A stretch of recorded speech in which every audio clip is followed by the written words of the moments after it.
জি, আপনাকে ধন্যবাদ। আপনাকে জানিয়ে রাখছি ঢাকা আরিচা মহাসড়ক কিন্তু ইতিমধ্যে যে পথিক সিনেমেক্সের যারা কর্মী রয়েছেন এবং শ্রমিক রয়েছেন তারা কিন্তু ইতিমধ্যে ঢাকা আরিচা মহাসড়ক কিন্তু বন্ধ করে দিয়েছেন।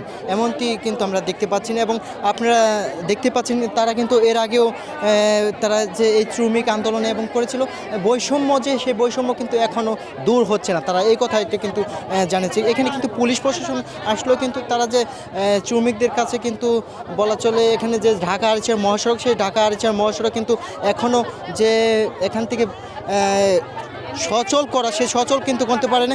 আমি যদি আপনার কাছে যদি জানতে চাই আপনাদের কি এই রয়েছে একটু দাবিতে বলবেন। প্রথমত আমি আপনাকে একটা কথা বলি, সর্বপ্রথম যে সময় আন্দোলন হইলো এই যে মানুষের 6,000 টাকা বেতন আসলো, ঠিক আছে, 2,000 টাকা বাড়াইছে। তারপরে এনকার যে জিএম সে বলছে যে 2,000 টাকা আরও বাড়ানো হবে জানুয়ারি গেছে তো।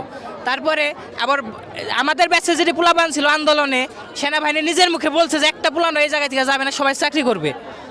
তাহলে সবাইকে মানে আমাকে বের করে দিছে, আমারে বলছে যে তুই জায়গা তোর মতো বলে আমার দরকার নাই, তুই আন্দোলন আছিস শেষ। তা আমি আবার কাউরে বলি নাই, মানুষ আমার জিজ্ঞাসা করছে।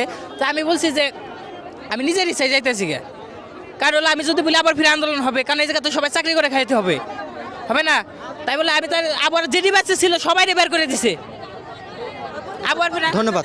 আমি যদি আপনার কাছে যদি সংক্ষেপে জানতে চাই আপনাদের কি দাবি রয়েছে।